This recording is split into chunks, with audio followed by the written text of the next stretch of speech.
ओम शांति। 20/2/2025 के बाबा के ईश्वरीय महावाक्य सार है। मीठे बच्चे, अब विकारों का दान दो तो ग्रहण उतर जाए और यह तमो प्रधान दुनिया सतो प्रधान बन जाए। प्रश्न: तुम बच्चों को किस बात से कभी भी तंग नहीं होना चाहिए? उत्तर: तुम्हें अपनी लाइफ जीवन से कभी भी तंग नहीं होना चाहिए, क्योंकि यह हीरे जैसा जन्म गाया हुआ है। इनकी संभाल भी करनी है। तंदुरुस्त होंगे तो नॉलेज सुनते रहेंगे। यहाँ जितना दिन जिएंगे कमाई होती रहेगी, हिसाब किताब चुकतू होता रहेगा। गीत है ओम नमः शिवाय। ओम शांति। आज गुरुवार है। तुम बच्चे कहेंगे सत्य गुरुवार है, क्योंकि सतयुग की स्थापना करने वाला भी है। सत्यनारायण की कथा भी सुनाते हैं। प्रैक्टिकल में नर से नारायण बनाते हैं। गाया भी जाता है सर्व का सद्गति दाता, फिर वृक्षपति भी है। ये मनुष्य सृष्टि का झाड़ है, जिसको कल्प वृक्ष कहते हैं। कल्प कल्प अर्थात 5000 वर्ष बाद फिर से हूबहू रिपीट होता है। झाड़ भी रिपीट होता है ना। फुल 6 मास निकलते हैं, फिर माली लोग जड़ निकाल रख देते हैं, फिर लगाते हैं तो फूल निकल पड़ते हैं। अब यह तो बच्चे जानते हैं। बाप की जयंती भी आधा कल्प मनाते हैं, आधा कल्प भूल जाते हैं। भक्ति मार्ग में आधा कल्प याद करते हैं। बाबा कब आकर के गार्डन ऑफ फ्लावर्स स्थापन करेंगे? दशाएं तो बहुत होती है ना। बृहस्पति की दशा भी है, उतरती कला भी है। उतरती कला की भी दशाएं होती है। इस समय भारत पर राहु का ग्रहण बैठा हुआ है। चंद्रमा को भी जब ग्रहण लगता है तो पुकारते हैं, दे दान तो छूटे ग्रहण। अब बाप भी कहते हैं 5 विकारों का दान दे दो तो छूटे ग्रहण। अभी सारी सृष्टि पर ग्रहण लगा हुआ है। 5 तत्वों पर भी ग्रहण लगा हुआ है, क्योंकि तमो प्रधान है। हर चीज़ नई फिर पुरानी ज़रूर होती है। नई को सतो प्रधान और पुरानी को तमो प्रधान कहते हैं। छोटे बच्चों को भी सतो प्रधान महात्मा से भी ऊंच गिना जाता है, क्योंकि उनमें 5 विकार नहीं रहते। भक्ति तो सन्यासी भी छोटेपन में करते हैं। जैसे राम तीर्थ श्री कृष्ण का पुजारी था, फिर जब सन्यास लिया तो पूजा खलास। सृष्टि पर पवित्रता भी चाहिए ना। भारत पहले सबसे पवित्र था, फिर जब देवताएं वाम मार्ग में जाते हैं तो फिर अर्थक्वेक आदि में सब स्वर्ग की सामग्री, सोने के महल आदि खलास हो जाते हैं। फिर नए सिर बनने शुरू होते हैं। डिस्ट्रक्शन ज़रूर होता है, उपद्रव होते हैं। जब रावण राज्य शुरू होता है, इस समय सब पतित है।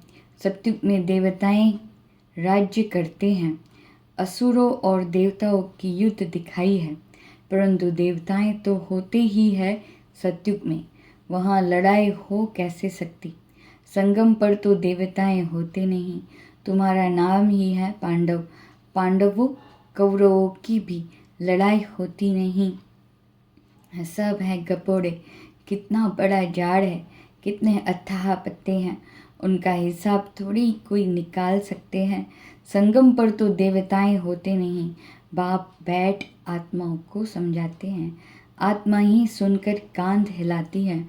हम आत्मा है, बाबा हमको पढ़ाते हैं। यह पक्का करना है। हम बाप हमें पतित से पावन बनाते हैं। आत्मा में ही अच्छे व बुरे संस्कार होते हैं ना। आत्मा ऑर्गन्स द्वारा कहती है, हमको बाबा पढ़ाते हैं। बाप कहते हैं हमको भी ऑर्गन्स चाहिए जिससे समझाऊं। आत्मा को खुशी होती है। बाबा हर 5,000 वर्ष बाद आते हैं हमको सुनाने। तुम तो सामने बैठे हो ना, मधुबन की ही महिमा है। आत्माओं का बाप तो वह है ना, सब उनको बुलाते हैं। तुमको यहाँ सन्मुख बैठने में मज़ा आता है, परंतु यहाँ सब तो रह नहीं सकते। अपनी कारोबार सर्विस आदि को भी देखना है। आत्माएं सागर के पास आती है, धारण कर फिर जाए, औरों को सुनाना है, नहीं तो औरों का कल्याण कैसे करेंगे। योगी और ज्ञानी तो आत्मा को शौक रहता है हम जाकर औरों को भी समझाएं। अब शिव जयंती मनाई जाती है ना। भगवानुवाच है, भगवानुवाच श्री कृष्ण के लिए नहीं कह सकते, वह तो है दैवी गुणों वाला मनुष्य। डीटिज्म कहा जाता है। अब बच्चे यह तो समझ गए हैं कि अभी देवी देवता धर्म नहीं है, स्थापना हो रही है। तुम ऐसे नहीं कहेंगे कि हम अभी देवी देवता धर्म के हैं, नहीं, अभी तुम ब्राह्मण धर्म के हो, देवी देवता धर्म के बन रहे हो। देवताओं का परछाया इस पतित सृष्टि पर नहीं पड़ सकता, इसमें देवताएं आ न सके। तुम्हारे लिए नई दुनिया चाहिए। लक्ष्मी की भी पूजा करते हैं तो घर की कितनी सफाई कर देते हैं। अब इस सृष्टि की भी कितनी सफाई होनी है। सारी पुरानी दुनिया ही खत्म हो जानी है। लक्ष्मी से मनुष्य धन ही मांगते हैं। लक्ष्मी बड़ी या जगत अम्बा बड़ी?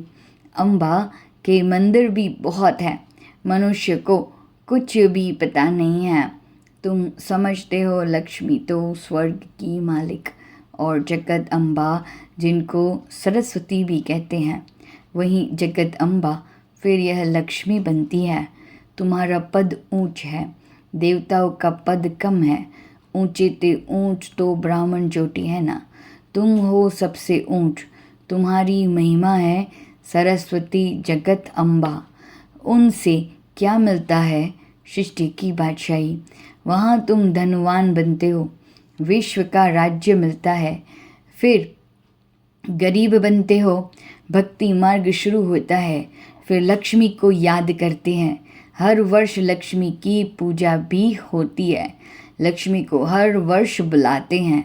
जगत अम्बा को कोई हर वर्ष नहीं बुलाते हैं। जगत अम्बा की तो सदैव पूजा होती ही है। जब चाहे तब अम्बा के मंदिर में जाएं। यहाँ भी जब चाहो जगत अम्बा से मिल सकते हो। तुम भी जगत अम्बा हो ना, सबको विश्व का मालिक बनने का रास्ता बताने वाले हो। जगत अम्बा के पास सब कुछ जाकर मांगते हैं। लक्ष्मी से सिर्फ धन मांगते हैं, उनके आगे तो सब कामनाएं रखेंगे। तो सबसे ऊंच मर्तबा तुम्हारा अभी है, जबकि बाप के आकर बच्चे बने हो। बाप वर्षा देते हैं। अभी तुम हो ईश्वरीय संप्रदाय, फिर होंगे दैवी संप्रदाय। इस समय सब मनोकामनाएं भविष्य के लिए पूरी होती हैं।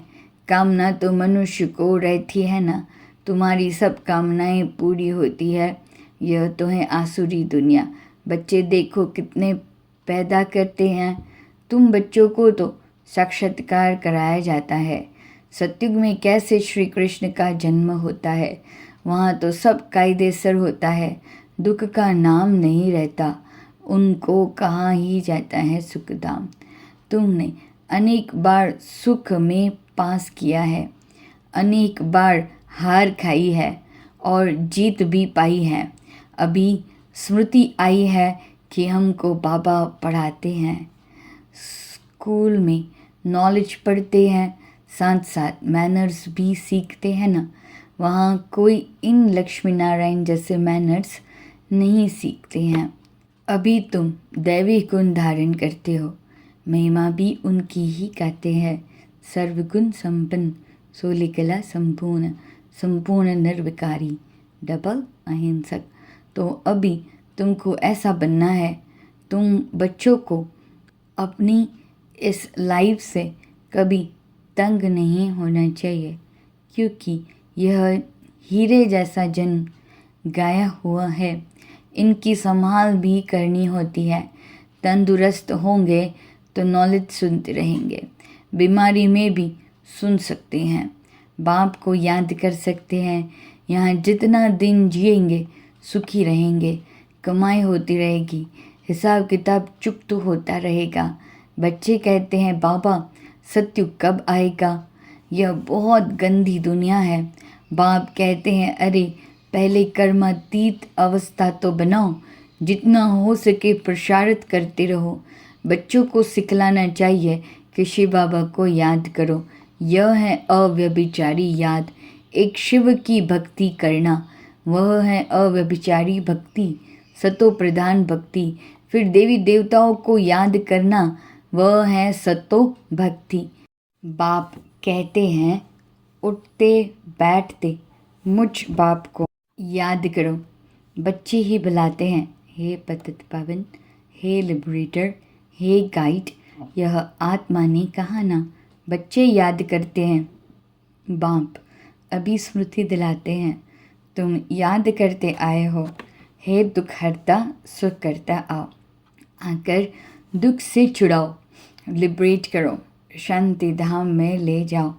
बाप कहते हैं तुमको शांति धाम में ले जाऊंगा, फिर सुख धाम में तुमको साथ नहीं देता हूँ, साथ अभी ही देता हूँ। सभी आत्माओं को घर ले जाता हूँ। मेरा अभी पढ़ाने का साथ है और फिर वापस घर ले जाने का साथ है। बस मैं अपना परिचय तुम बच्चों को अच्छी रीति बैठ सुनाता हूँ। जैसे जैसे जो प्रसारित करेंगे उस अनुसार फिर वहाँ प्रारब्ध पाएंगे। समझ तो बाप बहुत देते हैं, जितना हो सके मुझे याद करो तो विकर्म विनाश होंगे और उड़ने के पंख मिल जाएंगे। आत्मा को कोई ऐसे पंख नहीं है, आत्मा तो एक छोटी बंदी है। किसी को यह पता नहीं है कि आत्मा में कैसे 84 जन्मों का पाठ नोंदा हुआ है। न आत्मा का किसी को परिचय है, न परमात्मा का परिचय है। तब बाप कहते हैं मैं जो हूँ जैसा हूँ, मुझे कोई भी जान नहीं सकता है। मेरे द्वारा ही मुझे और मेरी रचना को जान सकते हैं। मैं ही आकर तुम बच्चों को अपना परिचय देता हूँ। आत्मा क्या है वह भी समझाता हूँ। इनको सोल रियलाइजेशन कहा जाता है। आत्मा प्रकृति के बीच में रहती है। कहते भी हैं प्रकृति के बीच में चमकता है अजब सितारा, परंतु आत्मा क्या चीज़ है यह बिल्कुल कोई नहीं जानते। जब कोई कहते हैं कि आत्मा का साक्षात्कार हो तो उन्हें समझाओ कि तुम तो कहते हो प्रकृति के बीच स्टार है, स्टार को क्या कहेंगे, स्टार को क्या देखेंगे। टीका भी स्टार का ही देते हैं, चंद्रमा में भी स्टार दिखाते हैं। वास्तव में आत्मा है स्टार।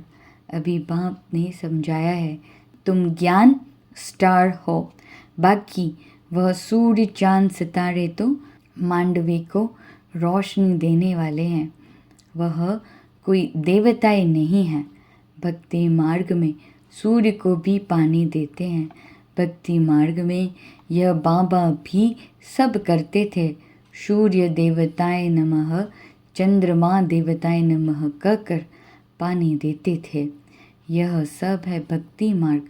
उसने तो बहुत भक्ति की हुई है। नंबर 1 पूज्य तो फिर नंबर 1 पुजारी बने हैं।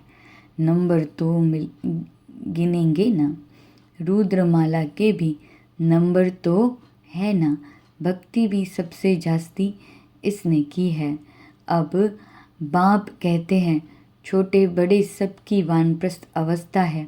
अभी मैं सबको ले जाऊंगा, फिर यहाँ आएंगे ही नहीं। बाकी शास्त्रों में जो दिखाते हैं प्रलय हुई, जल में हो गई, फिर पीपल के पत्ते पर श्री कृष्ण आया। बाप समझाते हैं, सागर की कोई बात नहीं, वहाँ तो गर्भ महल है जहाँ बच्चे बहुत सुख में रहते हैं। यहाँ गर्भ झेल कहा जाता है, पापों की भोगना गर्भ में मिलती है। फिर भी बाप कहते हैं, मन मना भव, मुझे याद करो। प्रदर्शनी में कोई पूछते हैं, सीढ़ी में और कोई धर्म क्यों नहीं दिखाते हैं? बोलो, औरों के 84 जन्म तो है नहीं, सब धर्म झाड़ में दिखाए हैं। उससे तुम अपना हिसाब निकालो कि कितने जन्म लिए होंगे। हमको तो सीढ़ी 84 जन्मों की दिखानी है, बाकी सब चक्र में और झाड़ में दिखाना है। इनमें सब बातें समाई हुई हैं। नक्शा देखने से बुद्धि में आ जाता है ना। लंदन कहाँ है, फलाना शहर कहाँ है। बाप कितना सहज कर समझाते हैं, सभी को यही बताओ कि 84 का चक्र ऐसे फिरता है। अभी तमो प्रधान से सतो प्रधान बनना है, तो बेहद के बाप को याद करो तो तुम पावन बन जाएंगे और फिर पावन दुनिया में चले जाएंगे। कोई तकलीफ की बात नहीं है। जितना समय मिले बाप को याद करो तो पक्की टेव पड़ जाएगी।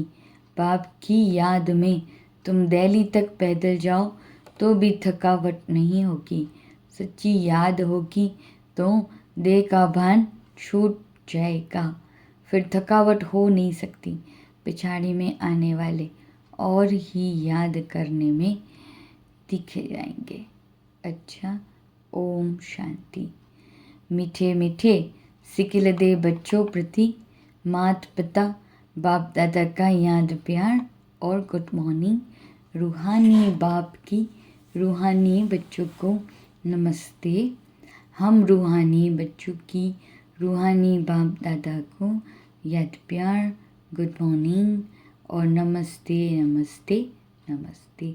धारणा के लिए मुख्य सार, पहली पॉइंट है, एक बाप की अव्यभिचारी याद में रह देह भान को खत्म करना है। अपनी कर्मातीत अवस्था बनाने का पुरुषार्थ करना है। इस समय शरीर में रहते अविनाशी कमाई जमा करनी है। ज्ञानी तू आत्मा बन, औरों की सर्विस करने वाले। बाप से जो सुना है उसे धारण कर दूसरों को सुनाना है। 5 विकारों का दान दे, राहु के ग्रहण से मुक्त होना है। वरदान, एक मत और एक रस अवस्था द्वारा धरनी को फलदायक बनाने वाले हिम्मतवान भव। जब आप बच्चे हर हिम्मतवान बनकर संगठन में एक मत एक रस अवस्था में रहते व एक ही कार्य में लग जाते हो तो स्वयं भी सदा प्रफुल्ल चित्त रहते और धरनी को भी फलदायक बनाते हो। जिससे आजकल साइंस द्वारा अभी अभी बीज डाला और अभी अभी फल मिला, ऐसे ही साइलेंस के बल से सहज और तीव्र गति से प्रत्यक्षता हो। जब स्वयं निर्विघ्न एक बाप की लगन में मगन एक मत और एक रस रहेंगे तो अन्य आत्माएं भी स्वतः सहयोगी बन जाएगी और धरनी फलदायक हो जाएगी। श्लोकन, जो अभिमान को शान समझते हैं वह निर्माण नहीं रह सकते। अव्यक्त इशारे, एकांत प्रिय बनो, एकता और एकाग्रता को अपनाओ। एकांतवासी और रमणीकता दोनों शब्दों में बहुत अंतर है, लेकिन संपूर्णता में दोनों की समानता है। जितना ही एकांतवासी उतना ही फिर साथ साथ रमणीकता भी हो। एकांत में रमणीकता गायब नहीं होनी चाहिए, दोनों समान और साथ साथ रहे। अभी अभी एकांतवासी, अभी अभी रमणीक। जितनी गंभीरता उतना ही मिलनसार भी हो। मिलनसार अर्थात सर्व के संस्कार और स्वभाव से मिलने वाला। ओम शांति।